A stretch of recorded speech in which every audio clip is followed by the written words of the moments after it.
Isabel da Costa Ferreira, segunda-feira, oficialmente declara a candidatura para presidente da República, período Rihundua Ronulures Sinrua, Torihundua Ronulures Sinhitu.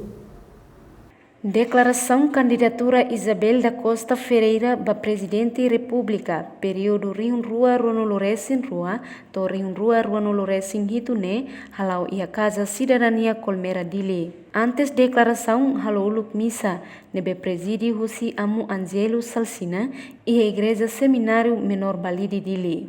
Candidatura Presidente da República, Isabel da Costa Ferreira apresenta no dar inan fé no membro família Bot, Husi Timor Oan Sira, o espírito serviço, dedicação no sacrifício, tuir valor Sira nebe as li Husi humanismo cristão no doutrina.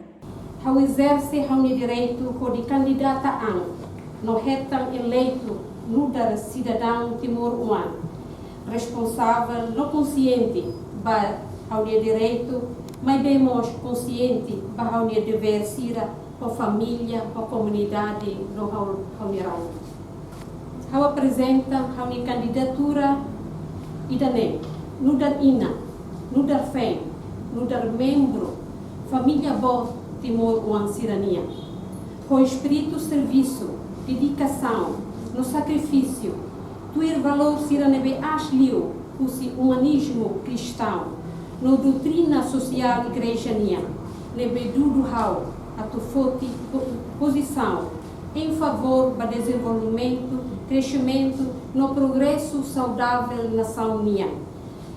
Com herança, nebe itahotu hakara, Husikela, ba itani oansira, nova geração do irmão.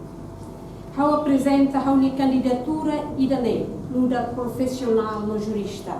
Tambafia kata construção sociedade ida, economicamente justo, no socialmente equitativa, depende ba itani serviço, ba itani empenho, ba itani esforço, hamoto em favor ba moristia, nova monitorização constante, ba administração justiça nia. Isabel da Costa Ferreira exerce o direito de candidata no retan eleito no dar cidadão Timor-Oan, no responsável ba direito. Timor-Leste e no regime político semipresidencial ida, nebe presidente da República desempenha magistratura ida, as e a sistema direito democrático, caracterizado por separação poder.